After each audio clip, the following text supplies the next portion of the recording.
to episode 20 of Women, Sex, God, Power, a podcast where I shout my opinions very loudly at the world with a hope that some of these insights and teachings will reach you, especially if you're a woman who is on the path of doing deep soul work and transformational work around what it means to be a woman who is in her autonomy, who is advocating for her needs, who is financially liberated, creatively liberated, sexually liberated, all of the things. This is what we really talk about on this podcast. If you are new in this space, my name is Jwaydan. I am an Egyptian neurodivergent spiritual teacher, intuitive channeler, clairsentient, clairaudient, and also classically trained musician and artist, which is what people best know me for. But over the past 2 years, I have been running a feminine empowerment business, training women to become the new feminine leaders, to guide other women, the next generation of women, to be able to step into their power, hold more of their bigness, and be able to show up in the world in the fullness of their creative aliveness, because that is what you came here for. That is why you incarnated on this earth, especially if you have the priestess consciousness. You have the consciousness of a queen, of someone who radiates dark or divine feminine power. You are really here to pave the new way for women who are seeking esoteric teachings and wisdom that is often very hard to get hold of and come in touch with, because we do not live in a world where that depth of wisdom and transformative teachings are readily available to women. So my intention with the work I do is to give you as many insights and tools as possible to help you really transform your relationship with money, power, sexuality, your creativity, so you can step out into the world really embodied in your light and not afraid of your light, not afraid of your power.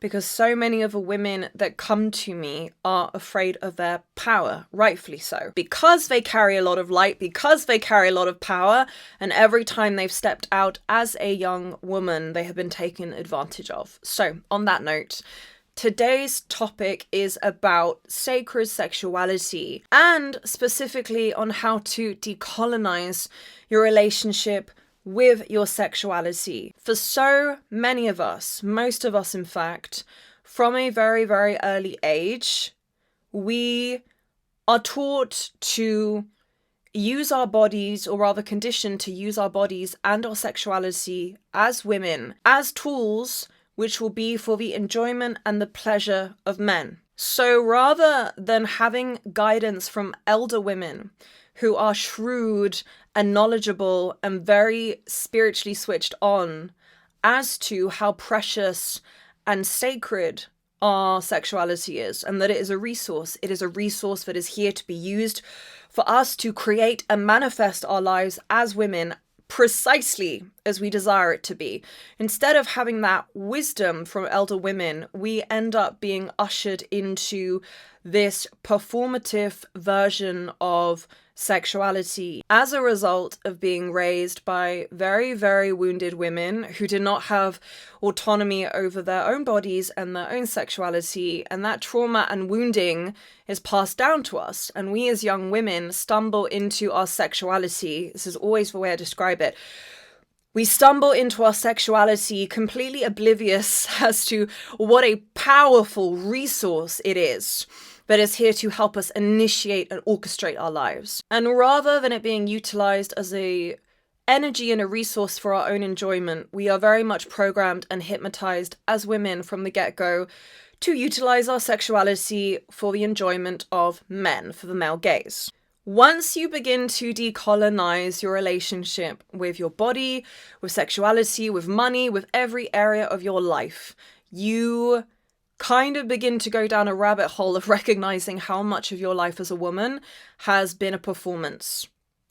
Either to please other people, to fulfill their requests in order to receive validation, belonging, acceptance, love. But you realize what an enormous amount of your life force and your life energy has been used in order to gain the validation of others. And then you move through this process, usually after having a very, very deep spiritual awakening of some kind, where all of your shadow shit comes to the surface, where you recognize how much has been taken from you, how much you have been robbed and stripped, and I will go as far to say raped, not just physically, but energetically as well, of your sexual power. How little of your relationship with your body and your sexuality has actually been used for your own enjoyment and your own self-pleasure, your own self-actualization, your own transformation, which is what it is there for. Your sexuality as a woman belongs to you and only you. But when we have been born into a system that deliberately traumatizes women to the extent that they leave their body and then they lose access to that intuitive knowing and that awareness of, this is mine, this belongs to me, and is something that needs to be protected because it's sacred, it becomes increasingly easier for the people around you to use you as a resource, to use your energy as a resource for their own benefit. So the process of decolonizing your sexuality is getting back in touch with what your sexuality looks like when it is not through the lens of a male gaze. What it looks like to have a relationship with your body when you are not being performative, when you are not dressing yourself, presenting yourself, doing relationship and doing life in a way that is completely determined by this invisible man that is consistently watching you in the background. That's the way that I describe it, because that's the way that a lot of women experience it, right? It's like you feel you're being watched 24/7. And it's that part of your psyche that has been infiltrated and hijacked and taken over by the patriarchy, by the men in your life, by people who are constantly perceiving you through their own distorted lens and their own distorted relationship with their sexuality. Think of how many things you would love to be able to do in your life which you don't do and you don't share with the world because you're so afraid of being sexualized. Think of how many times you might have wanted to show up online dancing, dressing in a way that's more sensual or more sexual or more feminine, but you don't because you're very, very afraid of a man, multiple men and women shaming you for your sexuality. So this is what happens when our sexuality and our relationship with our sexuality has been hijacked, because it's no longer about a relationship that is private and sacred and between us and the divine. Now it's about all of the impressions and all of the voices of the people who have judged us and sexualized us and objectified us that we are enduring every single time we're about to make a decision that might feel sexually empowering to us as women. When our sexuality has been hijacked, we do not feel as if we have autonomy over our own body. So this is the literal difference between having our sexuality colonized, viewing it through the lens of a colonizer, through the colonized perspective, and viewing it through the lens of innocence, and seeing it as something that is sacred and divine and here to initiate us into more of our power. When our sexuality is being viewed through the lens of a colonizer, it feels like something that is under the control of another force. There is a lot of shame, a lot of guilt, a lot of pain, a lot of oppression that comes with our relationship with our body and our sexuality as women, because we do not feel that we have a right to sexual pleasure. And I know you know exactly what I'm talking about. Every time you go to self-pleasure, every time you want to have a private moment between you, yourself, and the universe, whether you're dancing in your room naked or you're dressing in a way that makes you feel beautiful, in the background, you have all of the voices of the people in your life, the culture, society, the patriarchy, men telling you you're not allowed. You're not allowed to have that much pleasure. You're not allowed to be that sexual. You're not allowed to have total and full, unapologetic autonomy over your sexuality. And when we break it down in this way, it's actually absurd and ridiculous that anyone would think they have the right to interfere with what your process of sexually empowering yourself looks like. It's ridiculous that anyone thinks they have the right to tell you how you can dress, how you can show up in public, how much of your sexual energy you can use when it comes to public performances, your performance as a singer, an artist, a teacher, a musician, whatever it is that you're doing. It's ridiculous, isn't it? It's absurd that anyone should tell you, oh, that's too much, rein it in. Rein it in, you're showing too much skin, you're being too sensual.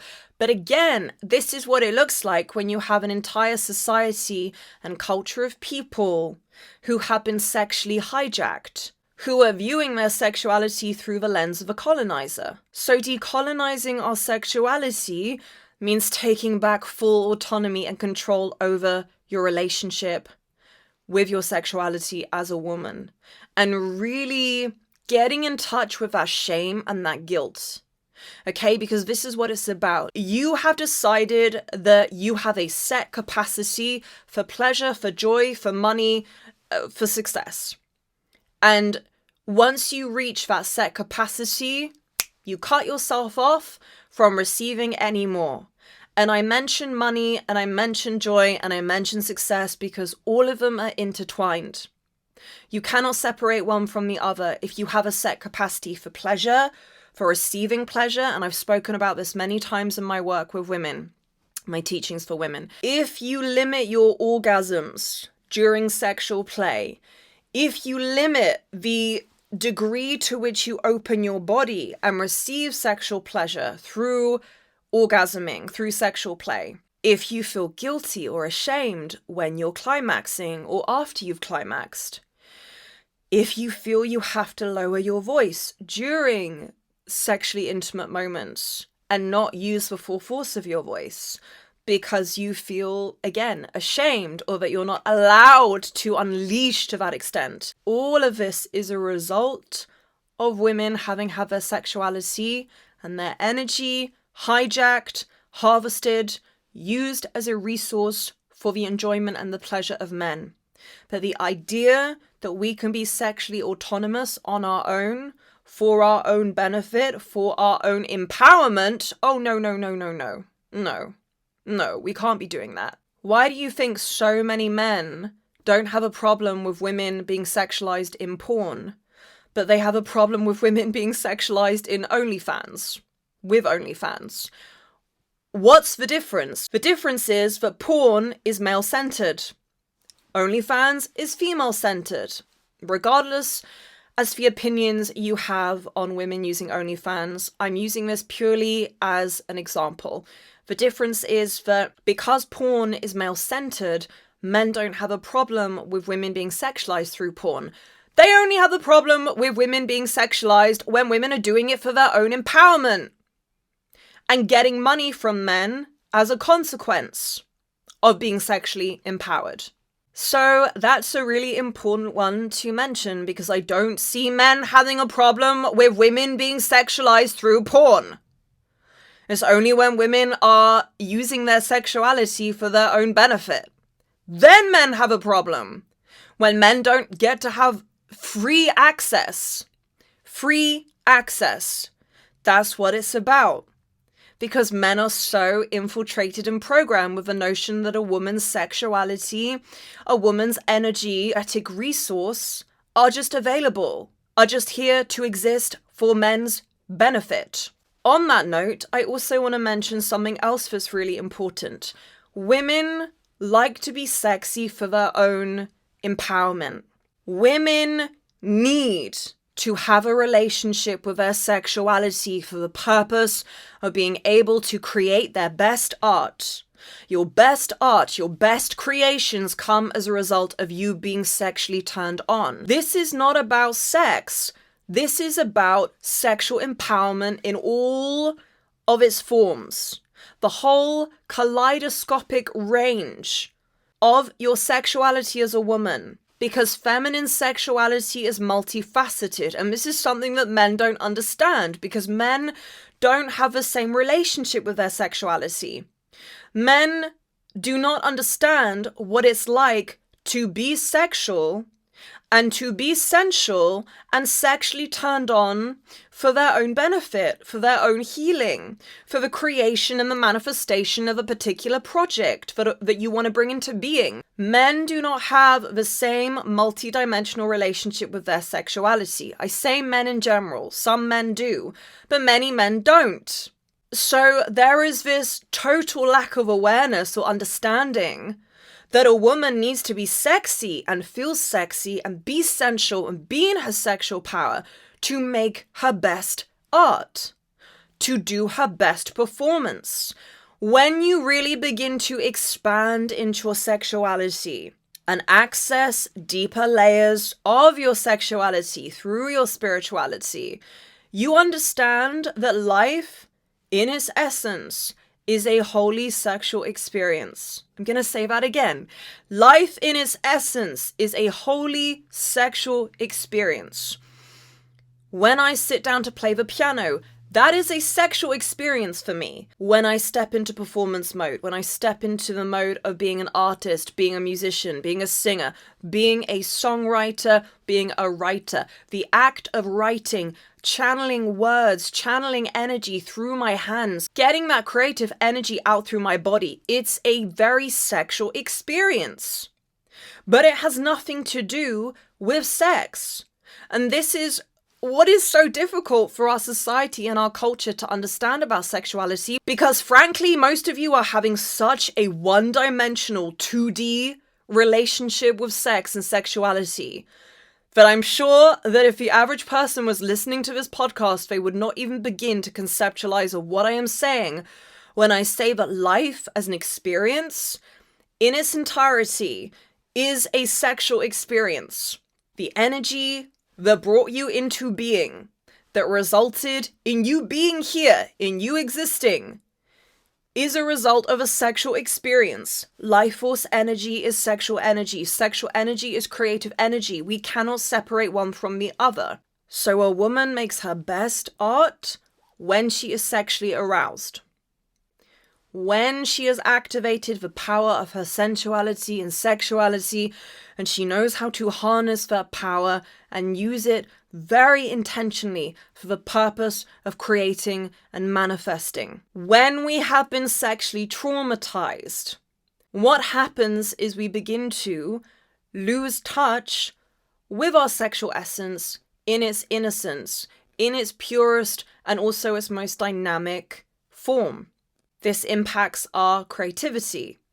This impacts our relationship with money. This impacts our relationship with inspiration, with being in spontaneous flow. So when our sexuality and sensuality is something that is readily available to us, I'm talking all you need to do is focus your intention onto your womb space. All you need to do is focus your awareness on activating that part of you, and it's there. It's alive, it's flowing, it's ready to move through you. When we do not have readily available access to our sexuality because of trauma blocks, because of shame, because of guilt, what ends up happening is we become very, very hypervigilant in our body as women with our sexuality. We begin to overthink. We become all mind and no body. So all of our life force energy begins to become too centered in our mind, too centered on being analytical, strategic, logical, pragmatic, and there's no energy in our actual vessel to help us move through life, create, be in spontaneous flow, be in spontaneous response to life. So there is this constant back and forth movement. There is this constant communication that is happening between us and the universe, us and life, that is giving us the nourishment and the nurturing and the inspiration and the creative ideas and the spontaneous inclination to move in a certain direction. So when we are in healthy union with our sexuality, everything flows. We don't have to think about the next step we need to take because our body is open, it's receiving, it's constantly receiving, and there is this back and forth energetic exchange that is happening between us and the world, us and the universe, But I also want to emphasize that it's very, very rare for women, most women on the planet, to have that kind of relationship. Instead, what we tend to have is this stop and start relationship, right? Sometimes we're inspired, other times we feel stagnant. Sometimes we are self-expressed and not overthinking, just moving with a moment, just loving freely, exploring our sexuality freely, creating freely. And then other times we pull back, we're reserved, we're cocooning, we're fearful, we're anxious, we're over-analytical. So that is the state that most women on the planet are in. It's rather than I'm open, I'm able to receive, I'm able to be in spontaneous union with my sexuality, with my life force, without worrying about how people are going to perceive me. And this is a very, very important topic when it comes to every other area of our existence as women. And this is a very, very important topic when it comes to every single area of your existence as a woman, because your sexuality is intimately interconnected with every area of your life. So if you have shame, if you have guilt, which we all do, right? That shame and that guilt is stored within our womb tissue. It's stored within our cells. It's stored within our organs, within our subconscious. So if we are holding that guilt and that shame, that is constantly sending us these signals that, no, it's not safe to show that much of your body. No, it's not safe to put yourself online and express that particular thought or desire. No, it's not safe to do that because, there might be a random man or a bunch of men who are choosing to interpret your expression, something that you're sharing from a very pure and innocent place, as an opportunity to sexualize you. Then of course you're going to have this stop, start, okay? That's what happens when we've gone through a lot of sexual trauma, PTSD. The energy looks like this.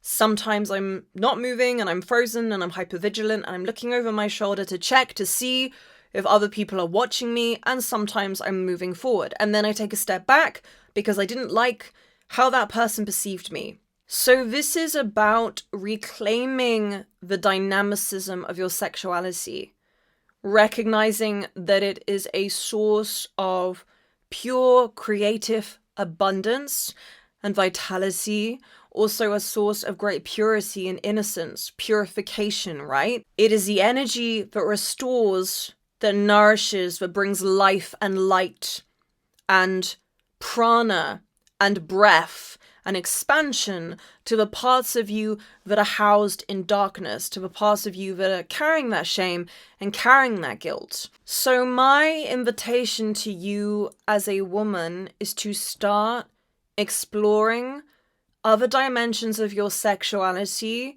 that don't involve physical sexual intimacy, or even intimacy that is just between you and yourself. What does it feel like to dance in a certain way that activates a different dimension of your sensuality and your sexuality? What does it feel like to write poetry or prose that expresses a maybe very, dominatrixy side of your sexuality, where you get to dominate a man in a sexually intimate situation? Or what does it feel like to explore your sexuality in a way that just doesn't involve men at all, doesn't involve sex, which is completely about you and your relationship with your body, with your power? What does it feel like to be in your sexual power away from needing to look beautiful, needing to put on some sort of performance, needing to look perfect? Because again, all of this is about the colonized perspective on sexuality.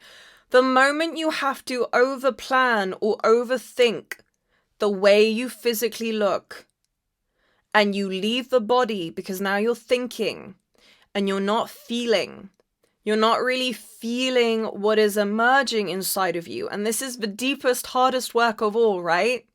Is to really feel into those layers of shame and grief and rage. Rage for all of the times that your sexual power and your essence and your innocence and your beauty and your youth as a woman were taken advantage of by a man, by multiple men. There's a lot of rage there, which is why we often don't want to get into the deep, deep waters of our sexual essence and energy and vitality, because we know in order to reclaim our sexual power, we're going to have to come up against a lot of shame, a lot of grief, a lot of rage, a reminder of all of the times that we were in sexual situations with men where we didn't give our full consent, where we didn't feel fully comfortable, but we chose to open ourselves up to sex or sexual intimacy with a man because maybe we desperately desired connection.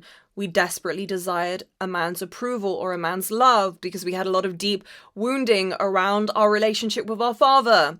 And we were trying to substitute that by having sexual relationships with men, which is the journey for most women, right? That is the journey. We do not have elder women who teach us that our sexuality is a precious resource because they themselves didn't know.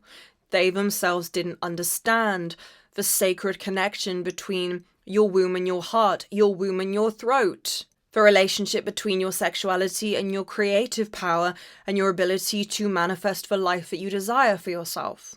They didn't know. So we learn about how sacred and precious our sexuality is as women through trauma, through having had our sexual essence taken from us, used, harvested, abused, over and over and over again, until we get to a place where we go through some sort of awakening, and then we realize, oh my fucking God, this shit is powerful. My yoni is powerful, fucking powerful, which is why men are so obsessed with women's sexuality. They want to feed off of it. They want to feed off of it to rejuvenate themselves. They want to feed off of it to purify the darkness within their own consciousness. Men are obsessed with feminine energy, with a woman's sexuality, because it has the power to heal, revive, manifest, create such an enormity of miracles. An enormity of miracles. And we are not taught as women that our bodies and our sexuality are our own, that it belongs to us, that we get to decide and consciously choose whether we wish to use our sexual vitality to birth children, or whether we wish to use it to create our life as we desire it to be. We're not given that choice. Deliberately, we are not given that choice. We are not taught that we have that choice. So, in the process of decolonizing your sexuality and healing your relationship with sexuality so it's just about you and yourself and not the rest of the fucking world, you are going to move through a lot of sexual rage, and it's all going to be stored in your vagina. And when you start touching yourself and when you start orgasming, you're going to feel it. It's all going to come up. It's all going to erupt in a very visceral way. And that's something that you need to be prepared for. You need to be prepared for the fact that if you want to reclaim your sexual power, moving through the grief and the guilt and the rage, the monstrous rage is all part of it. It's all there. It's all lying in your womb space, which, by the way, houses 95% of your trauma. Also, when you heal your womb, when you activate your sexual aliveness and begin to purge from your womb, you also automatically purge from your subconscious mind. Your womb space and your subconscious mind are very intimately interlinked. And I would actually expand this further and say that this is not just about our relationship with our sexuality. This is our relationship with how we do life. When you begin to become less concerned with how your life looks to the world and more concerned with how it feels, how it really feels to be making decisions from an embodied place, from a grounded place, how that is feeding you, how that is helping you get in touch with more of your power, that's when things begin to really change and shift. Because when we live in a culture that has colonized our relationship with absolutely everything, from our body image, how we're supposed to look as women, our relationship with money, our status, all of it, we no longer have a very clear, intuitive sense of our own life path, because we're so concerned with what our life looks like to other people, which is also fucking ridiculous, because 95% of people on this earth don't know what the fuck they're doing. Okay, they're just following along. They are hypnotized.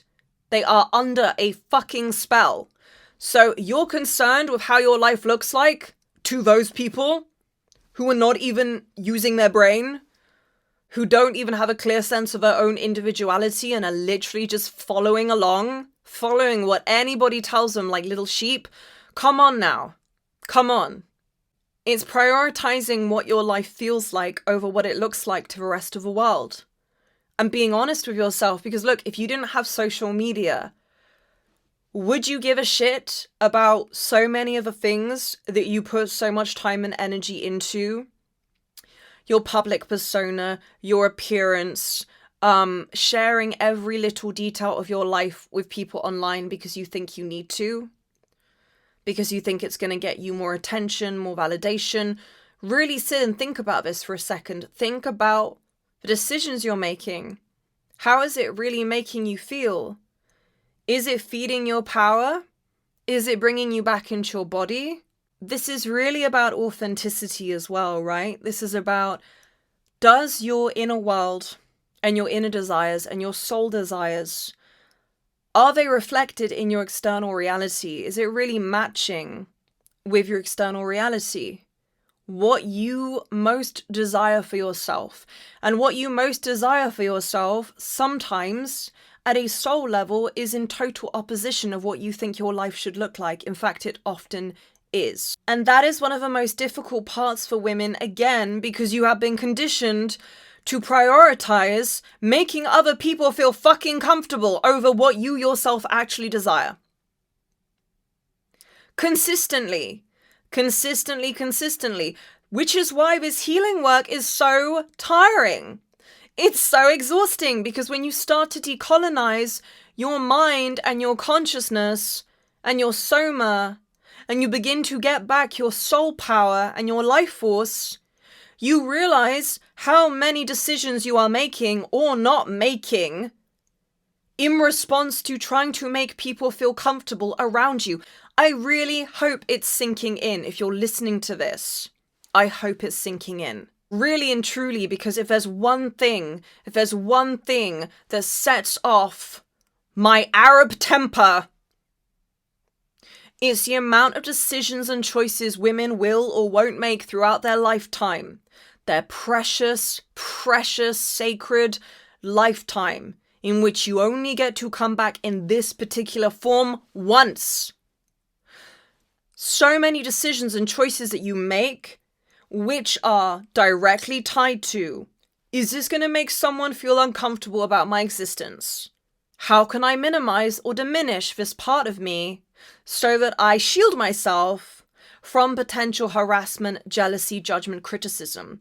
I deeply respect and understand that it takes a long time to get yourself into a space where you begin to untangle, right? The word here is really untangle. It's like you get caught in a spider's web of everybody else's impressions and expectations and desires and projections of who they think you should be. And when you begin to untangle yourself, a lovely little side effect of that is that a lot of the so-called friends and supporters in your life begin to disappear, and quite rapidly. And I've spoken about this also multiple times. I've spoken about how when I very intentionally manifested 2 viral songs that I wrote, music that I composed, and I worked with 2 producers and collaborated on these projects, and I very intentionally manifested them to go viral.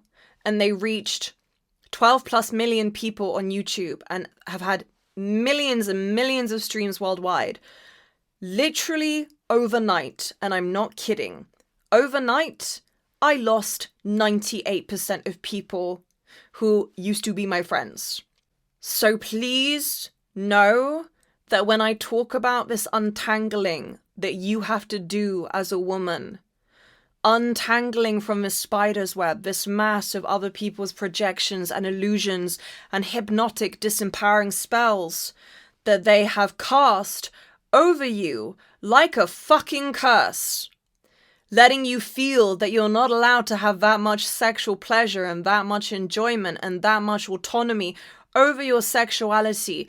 Please know that I'm speaking from my direct experience as a woman who triggers the fuck out of people all the time. I can't walk into a room without people getting upset about my existence. Now, in the past, when I was younger, I would absolutely diminish my expression and diminish being visible, diminish my visibility because I was so tired and felt very fragile also and vulnerable around people's constant projections, jealousy, envy, anger, hatred, because I'm choosing to exist in my autonomy and enjoy my life and enjoy my sexual power and aliveness and self-expression, which is why it's so important for you to do this healing work, my love, because it is your birthright to walk into places and be in the fullness of your power. And that doesn't mean that you blast your sexual power into every space that you walk into. What it means is that you have a right to show up online, to show up in public, to show up in your creative work as a singer, a musician, a performer, a teacher, an educator, an artist. You have the right to show up in your life fully embodied in your sexual power without fearing how people are going to respond to you. How people respond to you is not your problem. It just takes a while for you to actually rewire your subconscious and your nervous system to recognize that, because granted, we're coming from eons and eons of women in our lineage, particularly as women of color, particularly as women from Islamic cultures, of having to relinquish the fear of being sexually powerful, the fear of being more visible. That is one of the deepest fears that most women carry. The fear of making themselves more visible in the world because of what it's going to expose them to. The fear of being beautiful, the fear of being successful, the fear of having more money, the fear of having things that most people don't have. There is a huge fear around that. And it's not just about having physical, material things that most people don't have. I'm talking about the energy that comes from being embodied in your sexuality as a woman. What that does to your aura, how that amplifies your magnetism, and the amount of jealousy and envy and hatred that then gets sent your way because most people don't have that. Let's be real. Most women, most men don't have that level of magnetism. Now, if you want me to teach you how to activate that level of magnetism, I will very happily do so. But be prepared for the fact that yes, it's going to increase the projections that come your way. And I speak about this often. Psychic protection, psychic persecution, psychic protection. The more you grow your sexual power, the more you grow your magnetism, the more you are going to invite that type of energy into your reality, simply from being a sexually powerful, self-expressed woman. So this is something that we work through layer by layer, bit by bit, piece by piece, until we start to really reclaim back our confidence with our sexuality. There are other things I want to say on this before I end this episode. Men sexually desiring women and seeing them purely as a sexual object is a mental illness. It is a mental illness. And the only reason why men do not recognize that it's a mental illness is because it's normalized. And it's socially and culturally accepted, and it's wired in to the consciousness of men worldwide. And it is a direct reflection of a very primal, animalistic, and also dark and violent state of consciousness that a man is in. Because when a man really, really has healthy connection to his sexuality, he also has access to that dynamicism that I'm speaking of. That dynamicism of sexual play and sexual aliveness that powers our relationship with our creativity as artists, as writers, as creators, as educators. He has a relationship with a full spectrum of his sexuality as a force of abundance that is here to color and enrichen and enliven and expand his consciousness. But when men do not have that, when they can only enjoy sex, their sexuality through their penis and not as a whole body experience, as an experience that is penetrating their whole consciousness, they are always going to view women being sexual and sensual as an invitation to infiltrate her space, to make disgusting sexual remarks. And that is very, very much a reflection of his relationship with his own sexuality. It doesn't expand or extend beyond his penis. It is purely an animalistic state of consciousness. And this is what sexually traumatizes women, right? This is what takes women out of their body. But a man who is in healthy relationship with his sexuality and his sexual aliveness actually knows how to bring a woman back into her body. Men who are sexually unconscious, who sexually objectify women, who can't see them as anything other than objects and toys and pleasure pursuits, traumatize women, take them out of their body. It's literally total opposite ends of a spectrum. Like, the destruction and devastation that a man creates in a woman's life when he views her through that lens is immense. And the amount of healing and empowerment a man can create in a woman's life when he is coming from this place of a divine and spiritually wholesome and emotionally complete relationship with his sexuality has a completely opposite impact. There's also another point that I want to make before this episode ends, which is really important. Women are aroused and turned on by their own sexual energy. Women don't actually need a man to get sexually aroused. Women have everything that they need inside of their body. They can initiate themselves into the most ecstatic sexual experience through having that relationship with their sexuality. A lot of men do not have that. They do not have the same depth of sexual experience with their own sexuality, which is why they need to be stimulated, why they need to get off to images of women on the internet, because they don't have that same full body relationship with their sexuality. But women actually do not get stimulated by a man sexually desiring them. That's not what's happening. You are getting off to your own energy, and you are seeing the impact that your sexual energy might have on a man, but it is still your sexual energy that is arousing you and turning you on, not his. And because men don't have the same experience with their sexuality, and they are dependent on women activating and arousing them, men can't conceptualize of a reality. Most men can't conceptualize of a reality in which women are just being sexual for their own enjoyment. A woman is choosing to film herself on the internet dancing and being in her sexual power for her own enjoyment, as part of her own empowerment, as part of her own self-expression process, and for the purpose of inspiring other women. But it's not for the purpose of attracting male validation, which, by the way, means fuck all. Your compliments as a man have as much value as the trash that I just took out. In fact, the trash has more value because it can be recycled. So that's kind of the last point that I wanted to make. This is why women can go celibate for such a long time and not feel like they're missing out on anything.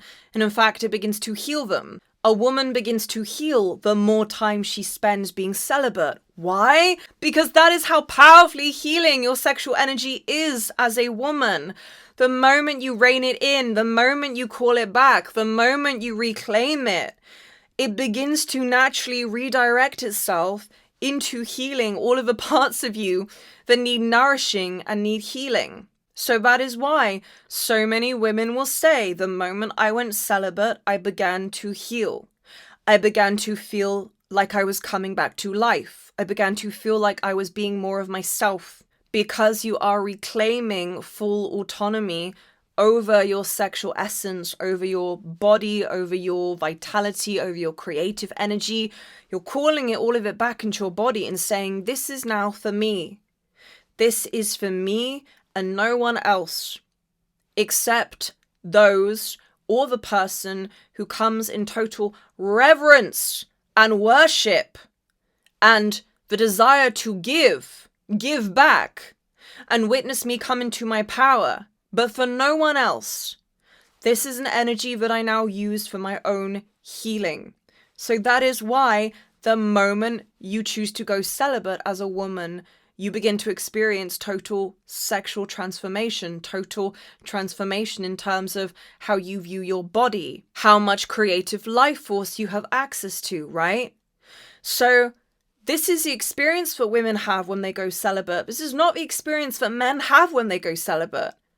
Men become increasingly sexually hostile, increasingly aggressive, increasingly entitled, increasingly violent. So it's really important for us to understand that men do not have a relationship with their sexuality where they know how to use their sexual essence as a force and a power to heal themselves.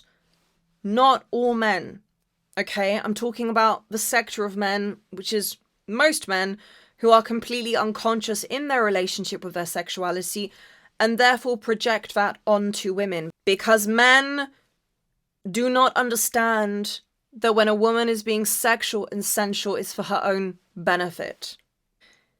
And this is something that men need to go on the journey of decolonizing, really beginning to understand what it's like to have a relationship with their sexuality and with women that is beyond this very, very violent and abusive and destructive animalistic state of consciousness, which is about taking from her, using her, abusing her, feeding off of her, harvesting feminine energy, opposed to nurturing, giving, being in co-creative communication with her sexual energy, with her feminine energy, being a force that empowers a woman to unlock more of her sexual essence. That is a journey that men will have to go through. Good luck. Good luck to them. I am not here to help men with that. My mission is to help women.